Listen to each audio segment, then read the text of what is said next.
Welcome to Mindfulness Manufacturing. My name is Trevor Blondeel. Spending 25 years in manufacturing, I discovered the real impact we have on turnover, communication, and the ability to manage change is how we show up.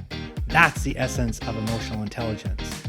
In each episode, we bring a guest or message to expand your skills, engage your people, and grow your organization. So let's jump in.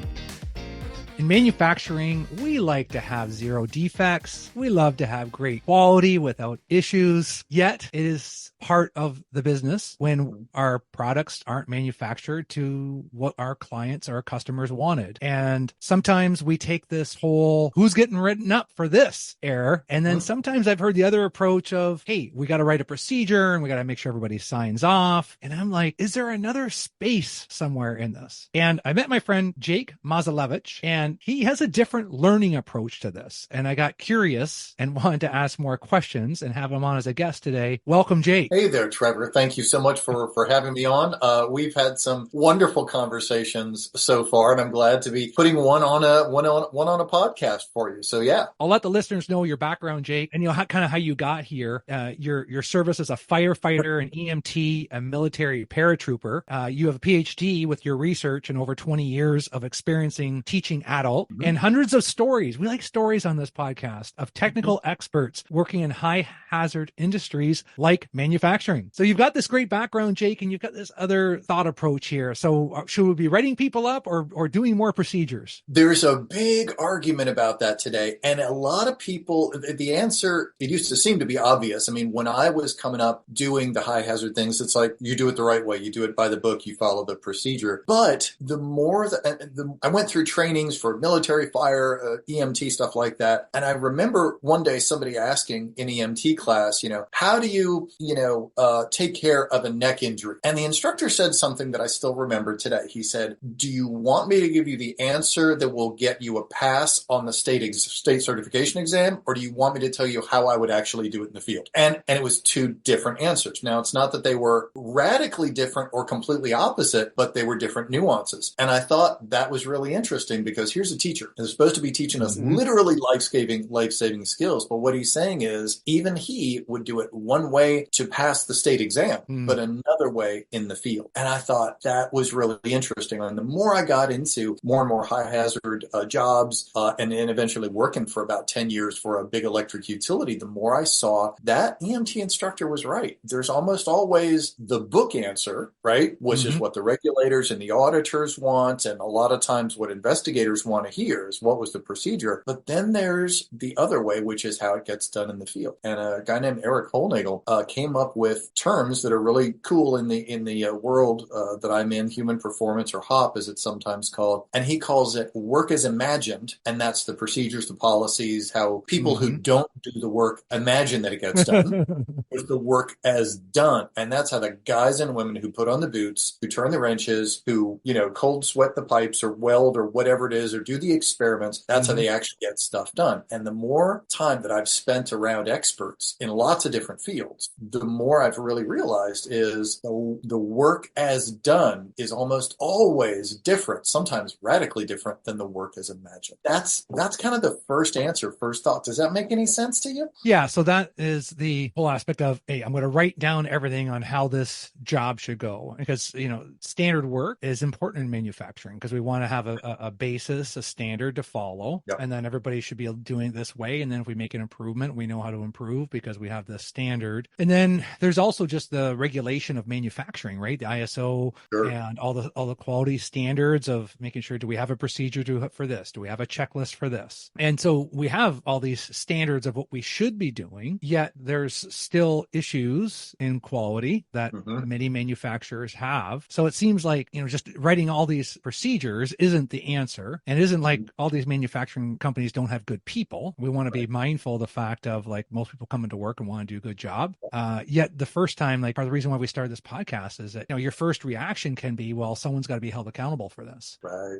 It's not what can we learn from it. And yes, it's part of it. It's just not usually the first thing. Yeah. And then I get confused too. And then it's like, okay, so now we got all these detailed procedures, but you're right. It doesn't usually always go exactly as planned, especially like in preventive maintenance and different issues that we're going to run into. We're trying to create these standards. So if I'm just trying to do a good job, Jake, of like, if I'm a leader at a plant and I want to make sure there's a procedure, and then I want to make sure that people are held accountable to doing this, like, what's my other option? So it all depends, and you knew that answer was coming. It's going to. I'm not saying procedures are bad or wrong, just overused. What's the old joke?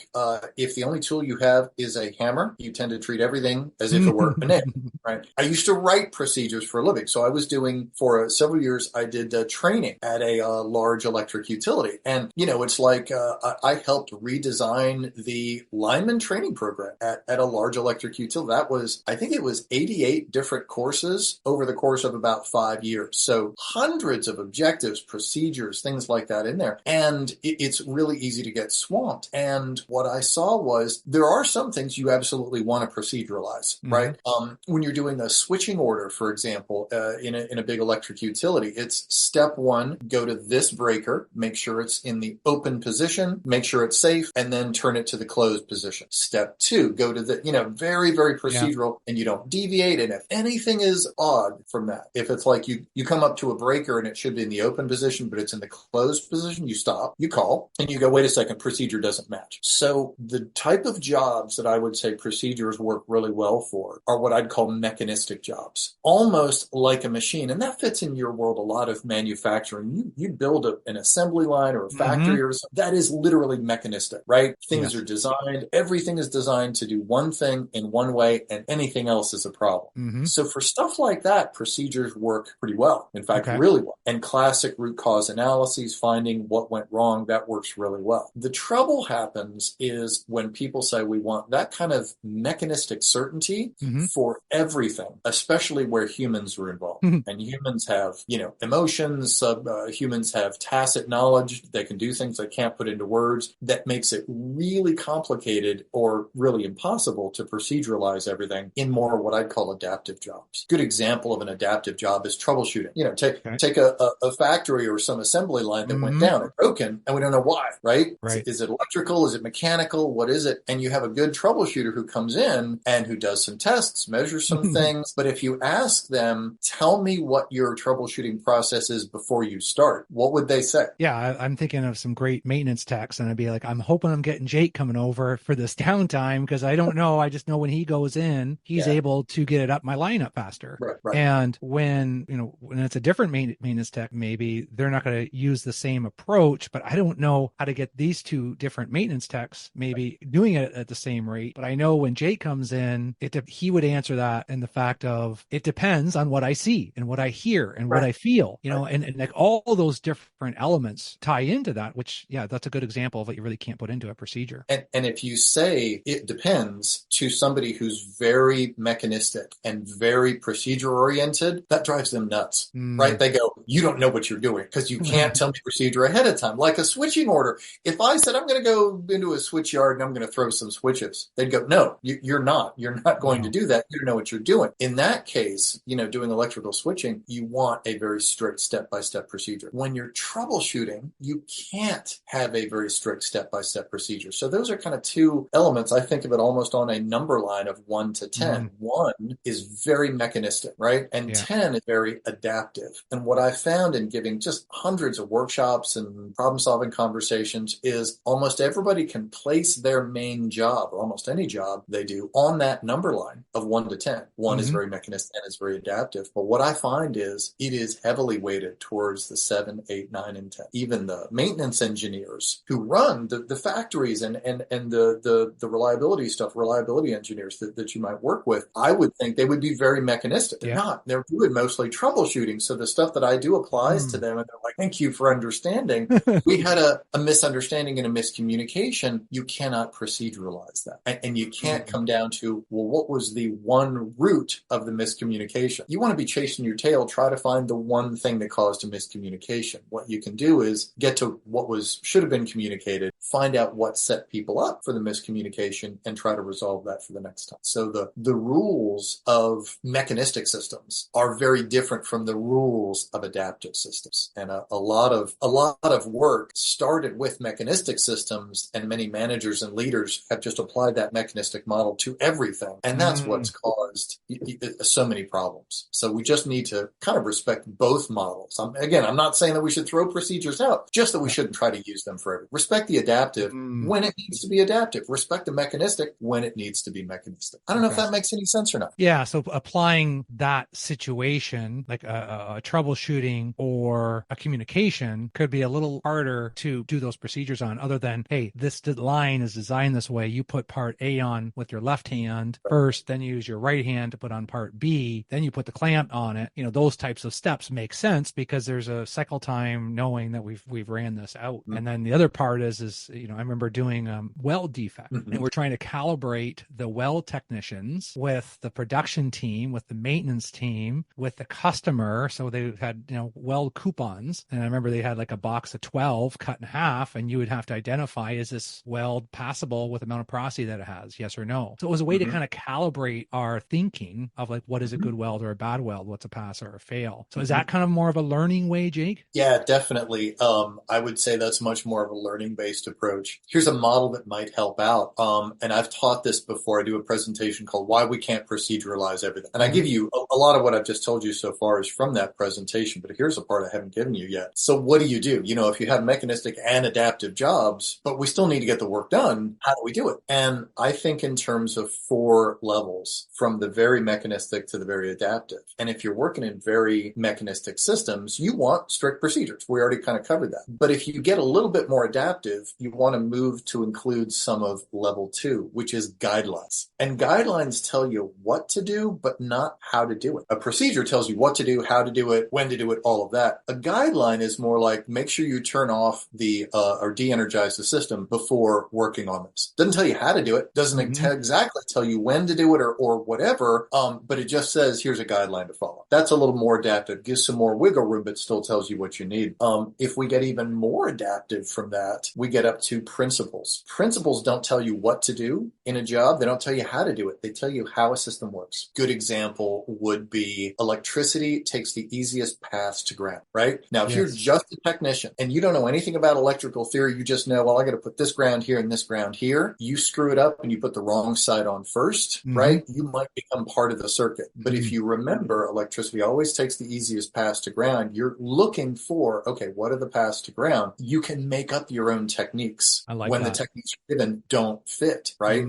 If you know the principles by which a certain thing operates. Some other good principles are, here's another one outside of manufacturing. When you want to know how an organization, when you want to know what an organization values, follow the dollars. Money. Follow the money. Right? Follow the what? What did you say? Dollars. Exactly. Dollars. Yeah. And you know that. And most people know that too. And it's great to, keynote in front of a couple hundred people and have them fill in the point. Cause it's like, we all know these principles because they're easy to remember, right? And they apply to a lot of different things because they're more general, but we just have to apply them. And then the last that's the third step or the third stage is principles. The fourth stage where we're getting really, really adaptive is tacit knowledge. That's unwritten stuff. That's just where, some troubleshooter comes in and he's old gray beard and stuff. And what's the old joke? We had a problem with our plumbing. We called in this troubleshooter consultant. He looks around, sniffs around, and then for an hour, and then he finally taps one place with his hammer twice and everything starts flowing again. And then he sends you a bill for $10,000. Yeah. Then it was like that's itemized as, $1 tapping with a hammer, $9,999 knowing where to tap. That's the tacit knowledge. He didn't follow a procedure. It depended on what he found, but he was following some procedures in his mind, some guidelines, some principles, and probably even doing some gut hunches that were correct, but he just cannot put them into words. I'm thinking of the tool maker that's 65 years old, that's, worked all the tools, and he knows or she knows exactly where to tweak what shim and where that part is in the plant, and, those historical knowledge and how we keep that. So how do we do that today? If there's a manufacturing leader, they're driving to work and And what can they do now, Jake, to start to take some more of that type of knowledge and some more of that thinking? It's tacit knowledge gets shared in conversations. I mean, it's why we have the old mentor and apprentice, master and apprentice approach. It's to have an apprentice or a novice work with an expert shoulder to shoulder, elbow to elbow for weeks or months, sometimes years, because you're going to learn things in context that you won't learn in any other way. And that can never really be written down. Now, more and more, we've been able to write stuff down more either in procedures or in videos. Another really good thing to do is have the experts film a video, even I was going to say YouTube, I would put it up on YouTube, but film it with, your iPhone or whatever, and maybe not, have somebody else film it so they have both hands free and all that stuff. But an increasing number of companies, including at least one major airline that I talked to, are having frontline experts film these videos of sticky problems that are not covered in procedures. And they will send these videos to the safety and training department to have them vetted. Just make sure you're not saying, start a bonfire or whatever. They'll put a disclaimer at the beginning saying, read your manuals, follow the manuals, but here's an adjunct that you might watch. And then they put it up in the video library. I haven't heard of that many manufacturing companies doing that, but to take some of your senior team members and having them just do some videos and then just kind of locking that in on, hey, when I come to the line and this is what's happening, or this is what I'm being told, this is kind of what I do. And it's, you can't proceduralize everything, but you can have a conversation about most topics. You can have an if-then conversation on, well, when you're working on a spot network and you see this particular set of errors that happen together, you probably have this. In the medical industry or healthcare, nurses, doctors, sometimes EMTs, but more nurses, doctors, PAs, will talk about a constellation of symptoms. So one symptom might be lower blood pressure, but by itself, that one symptom doesn't really mean that much. But if you see lower blood pressure and this, and this, and this, these two or three things, that triggers among experienced people, we got somebody going into sepsis. That's the early stages of sepsis, and they call it a constellation of symptoms. There's some great stories about medical providers who see them and say, I got a gut hunch, we need to test for sepsis. But if you ask them, what did you see that made you decide that? They would say, I don't know. You follow? Yeah. But that's years of experience. And it's not psychic powers or something like that. It's just years and years, decades of experience that's moving so fast, it becomes non-conscious. So you get the result. You see the input, which is the symptoms, and you can come up with the result, which is we need to test for sepsis to confirm it, but you don't see the machinations or the steps in between. And I think a lot of experts work that way, not just healthcare, aviation, military, manufacturing. I truly believe that that's what goes on as well. I just say we need to respect that and try to tap into that, as opposed to saying, well, I don't know, that wasn't really part of the procedure, so you shouldn't have been doing it. That's a dumb way to approach it. Or you should just know, right? You should just know that. And we just, not everybody knows. And it's, especially with some of those people with that knowledge, they don't realize how much they even know until, they're gone. And we saw that in manufacturing with some of the layoffs, like in 2001, when things might have gotten a little slow and people go to another industry, and all of a sudden a lot of their knowledge, we ramp up to great production again. A lot of the knowledge is gone. So I think this is just great for any listener, driving into their manufacturing plant of, who do we got that we should be, could we ask to do some recordings, and what are some of the areas that, we could do that, right? Because it's all of a sudden that person's gone, you lose everything. And mindfulness manufacturing, it's still going to be about the people. What you're telling me, Jake, is that we can't stop talking to each other. There's a lot of reasons for experts to talk to one another. And some of it is transferring what I'd call the explicit information. And many well-meaning people would say, well, we can do emails, we can do videos, we can, or, a one-time video, or we can do,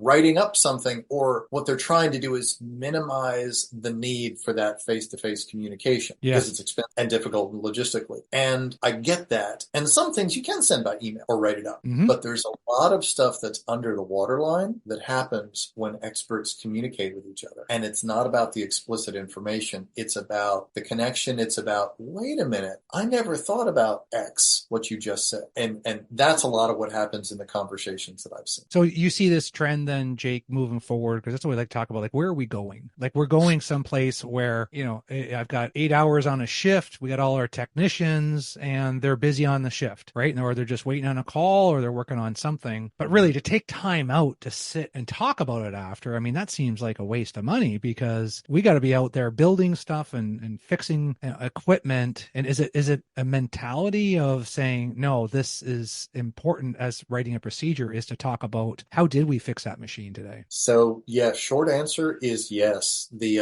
old classic military model, which I've still used in EMS a lot as well, is you plan a job, you brief the job, meaning you discuss it with everybody and you go over the plan, confirm what we're going to do. Then you do the job, and then you debrief the job. You get together afterwards and you say, okay, what did we do? Did we do the plan? Did we work that we planned to work? Did we work the plan, or what did we do instead? And what I found is when I learned that model when I was a firefighter, volunteer firefighter, and I thought naively that's the way everybody did it. And I thought this is going to be great when I get out into work and the work life. I get paid to do this instead of just volunteering. It's going to be great. And of course, what I found was almost nobody does that. Some groups plan it. Some do a lot of planning. Some do more planning than they should. OSHA requires a pre-job brief for many in the field teams. We all do the job because we got to do the job. Otherwise, we don't get paid. The machines don't work. So which one gets lost? Step 4. Almost nobody takes the time to debrief. But you know who does? Every single branch of the military. I have talked to folks. Every branch, I would say one exception, Space Force. I hadn't gotten to anybody in Space Force. They're on the list. Army, Navy, Air Force, Marines, Coast Guard. And people, I won't say every unit in every branch, but I've had people say when I taught after action reviews, I say, do you do this? And they said, we absolutely do it. And among some of the high performance groups, aviation, special operations forces, after action reviews, the post job debriefs are like a religion. Blue Angels, if you've seen them do flyovers and demonstrations at air shows, are really cool to go see. Think about how good they are. Take a wild guess at the percentage of their flights, their demos that they debrief. Every single one. You're like, they can afford the time to have those pilots be sitting around at they're trying to get from 99.996 to 99.997 accuracy, right? But it's still worth it because experts talking with each other. So doing that debrief, that post-job debrief when jobs go well, not just when they go bad, but when they go well, that's just critical. That's what I teach in after actions. I love it, because you're right. Like, we get focused on making parts and getting this launch done and just wanting things to go well. And when you get through it, it's like, we got this. So we call ourselves cowboys, Jake, in manufacturing, because there's so many great cowboys. I know so many great technicians that can come in there on the horse and figure out how to get that machine back up. And they are wonderful and they get rewarded. And then, gift card, thanks for fixing that. And then we're on to the next day and the next breakdown. And because there's nothing to tie us back to that. And that does take discipline, right? But discipline can be freedom, because if you've got good discipline, you're going to be free of those repeated areas. I'm already running out of time here, but I got to go back to the original part of what I started with. And I have to ask your opinion on where you see this going is writing people up, the accountability and I understand, like, hey, if you're not wearing your safety glasses and you're out in the plant, like there's lockout is the one that is huge, right? Like if you break a lockout violation and you've been trained, that's life or death. So it seems like we're really good with that. Some plants get sloppy and they just let things slide, and then we're not holding people accountable. And then I've seen other plants where every time something goes wrong, they're documenting it and doing an investigation on people. Where do you see the future going? What advice would you have for our listeners? That's tough. That is a really question. No, I like that. I try not to. I've got too much of a research background to enjoy predicting the future, because too many people have tried to predict the future and have been just dead wrong about it. What I would like to see happen, and where I do think a lot of places are moving, is to a more learning-based approach to errors and less of a control-based approach to errors. So first distinction to make is when something goes wrong, figure out, and this is usually relatively easy, was it an error? Was it an honest error? People trying to work in good faith with good intentions, trying to do generally the right thing? Or was somebody really trying to do something they know was wrong, everybody else knew was wrong, stuff like that? I won't say that never happens, but it's the research that I've seen is about 95% to 5%. Like 95% of the time things go wrong, it's people trying to do the right thing in complex situations. 5% of the time, it may be somebody come in drunk to work. And you deal with that as you need to. So what I'd say is don't just treat every error as a defect. One of the key words or key phrases I use are errors are signals, not failures, right? Instead of looking at an error and going, well, who screwed up and who do we, get out of here or fire or whatever, it's a signal. It's like a light going on a system, right? You don't just say, well, that's a bad light. No, you go, okay, well, why did that light go on? So in terms of, well, you go and ask about intention. What were you trying to do? And if you've done after action reviews, if you do after action reviews regularly, you will have built up enough trust that people will generally be honest enough to tell you their intentions, right? Yeah. Then you can kind of figure out, which path to go down. But generally taking a learning-based approach, when it's error-based, I think it's going to lead to a lot more system improvements and a lot less punishment, blame, firing people who then go to work right for your competitor. Yeah. And you and I connect on this, Jake. I think this is when we first met. When I see a senior leader writing up very important leader in their plant that forgot, that was late on some reports, like, is this the right approach for a learning organization? A little bit of conversation, but sign this here because you failed to do this, Jake. And we just want to make sure you know it's important and it's on your record. That doesn't sound like a learning. No, it doesn't. And especially if it's a one-off. We've had many incidents in the company that I used to work for where we said, did you hear what happened on Tuesday? What happened? Well, this guy was driving a truck in a substation and banged into a pole and could have destroyed a $100,000 transformer. Yeah. Luckily they didn't, but it's like, we're going to write him up and show that this is not acceptable. Right. And they would ask, well, what's the guy's history? I mean, does he reckless driving or other stuff? They're like, no, perfect employee for 30 something years. Never had a problem ever anything. And I'm like, so you're thinking that punishing him is somehow going to motivate him? But hold on, Jake, we got to be consistent. And if we did it for this person, we got to write this person up, right? I mean, this is another podcast and I'm with you and we're not going to solve it on this episode, but I think if you can go into your plant today and have the conversation, I think that's where it starts, right? You're helping us think different, Jake, and you've got me thinking every time I talk to you because you and I don't have all the answers, but the answers I always say are usually within the four walls. So can you have more conversations in your company about like, is this helpful? Okay, well, we've always been consistent because we don't want to have favoritism and I didn't write Jake up, but I wrote Trevor up and we can't have that. So that was a procedure we put in place to make sure it never happens again. But what we lost was the learning organization, which is what you preach. So, and it's what I believe in because it's like, we got to have my thing's curiosity. Like why person that's driven for 30 years and hit this pole, be a little more curious about that one. Exactly. And one of the reasons that we've had so much fun talking so far, I think, is we agree on these, to put it in kind of my model, a lot of the fundamental principles. We work in different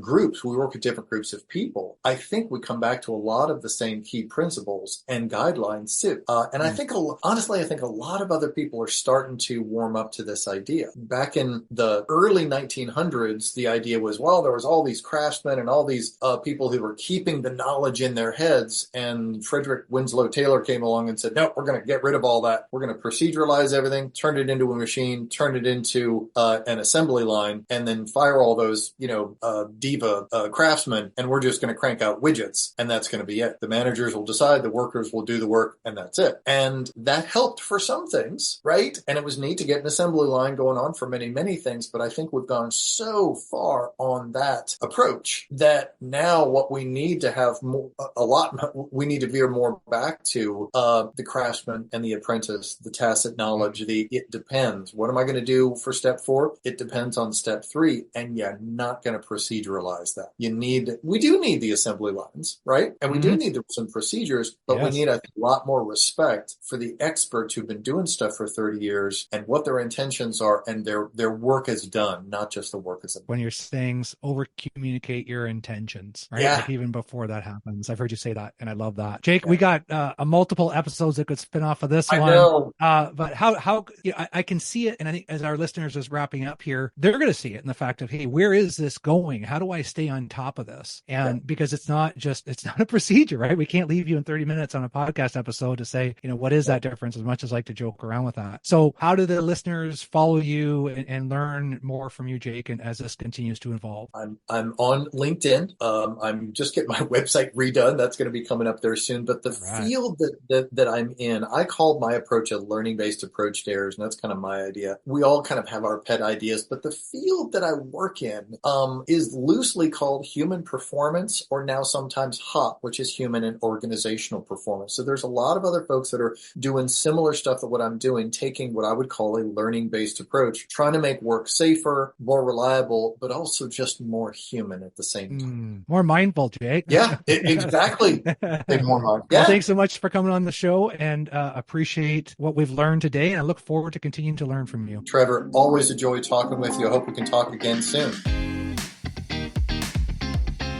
Hey folks, appreciate you taking the time to join us today. If you enjoyed this episode, share it with someone. Haven't subscribed yet? Do it now. Remember, if you want results, the key is increasing your awareness of how you show up.